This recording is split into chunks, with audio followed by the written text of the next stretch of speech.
In this episode of The Cool Down, we speak to Chay Kennedy-Cook about cycling against the best in his age group, resilience, and his target of making it as a pro.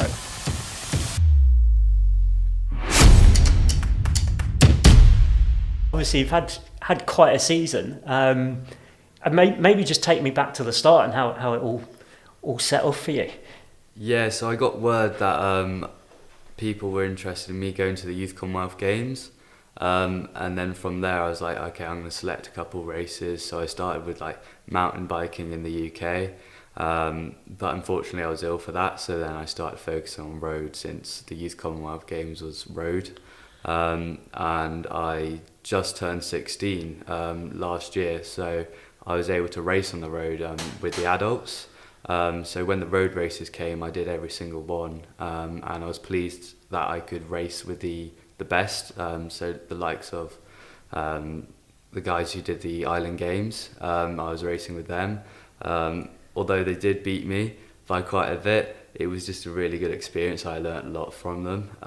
And like in the Delancey crits that we used to do every Thursday, every 2 weeks, I actually won one of them against them, which was really good. That was one of my highlights over here. And then eventually I got to the Youth Commonwealth Games in Trinidad and Tobago. It was very, very warm. I enjoyed every bit of it. The racing at that level was brilliant, and you can tell that some of the guys I raced against, they're going to be like world best, or certainly up there racing against the world best, maybe even next year in like the junior rankings. Yeah. Is it like that must have been a really good learning curve for you in terms of race tactics and everything else like that while you're out there? Yeah, for sure, definitely. I can see that just by like, even watching the sport like on TV, I've progressed tactically. Although I didn't do as well in the finish as what I wanted, during the whole race, I thought I raced it perfectly for the situations I was in. And how did that race pan out, the road race? So a breakaway went on the first lap. I closed it down with a bunch, and then the same two guys went again following lap. Unfortunately, I didn't know that they'd gone until everyone started surging and sprinting to try to get on the wheels, but they had gone by then. Some people sat up, and I just tried to organise the race so that we could all bring the two guys back. Nobody wanted to work with me apart from one guy from South Africa, who's a really great guy that I made good friends with him, which is such a great thing about cycling. Like, you can make friends with people across the world. And so we tried to bring it back, but unfortunately that didn't happen. I knew that I wasn't coming back around halfway through the race. So I started sitting in, and then I started attacking, trying to get away from the bunch. But unfortunately, the guy who was in the winning break, he had one of his teammates guarding, so every move I went, he was on my wheel, which wasn't great. So I couldn't get away or snap the elastic from the bunch.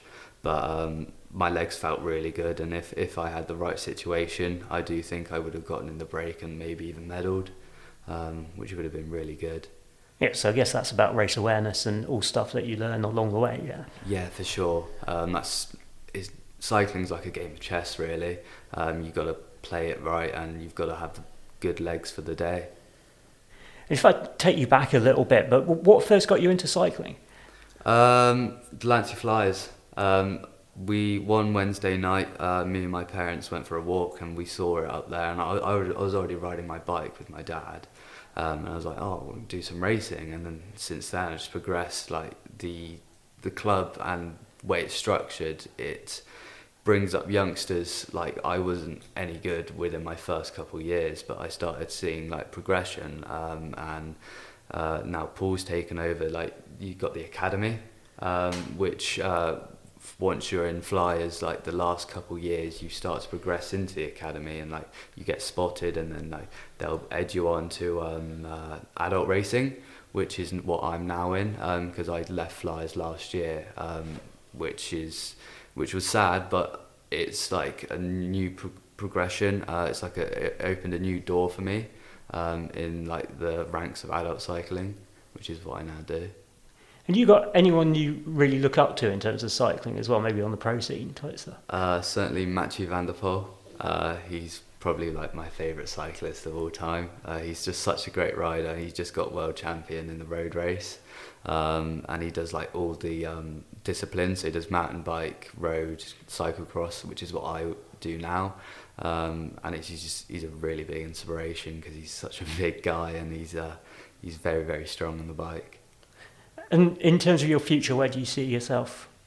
Next Island Games, I'm planning to do that one, even Commonwealth, depending on where it will be and the situation that the Commonwealth Games is in at the moment. It might not be on, or it might be moved somewhere else a year later, but certainly I'm going to carry on cycling. I'm going into my last 2 years of education, so once I finish that, I think I'm going to take a year and just train as hard as I can, see if I can make it into a professional team or get a team that will feed me into a professional team, which would be really good.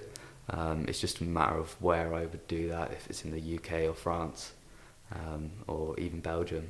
And you're looking for the road then, is that? Yes, yeah, I think that the best way to get into a professional team would be through the road. It's just because the mountain bike scene is a bit different in France. You can't get as many races at a certain level as road, whereas road you can get spotted quite easily if you do really well one day, just like that. Yeah, it's really good like that. And I guess we've seen a few riders progress from Guernsey through that. Yeah, definitely. Jack Reed, he's doing really, really well. He's got a team over there at the moment, and he's living and racing over there, coming over for like holidays and things like that back here. And he's doing really, really well over there at the moment. And like Sam Culverwell, he's been doing well. He will still be doing well because he's just such a great rider. And he's been racing a lot in the UK. Unfortunately, his team didn't, they folded, but he's managed to pick himself back up, which is such a good thing about him. He's picked himself up through like a tough time. He's carried on going, which a lot of riders, they might just give up through that once their team goes. But I think he should be able to get a good team soon, hopefully. I mean, I guess from your perspective, that shows like some of the lessons in resilience and things that you need to like make it in the sport. Oh yeah, for sure. Like I've had a tough year this year, like family wise. So I've just been resilient through training. Like at one point, I didn't want to train at all. It was just like too tough. But with the help of my peers and like things like that, I've managed to get through it. And where I am today, I'm really happy with how I'm riding, and I feel that I haven't peaked properly this year, but next year I know I can do so much better, and I'll be able to challenge a lot bigger races.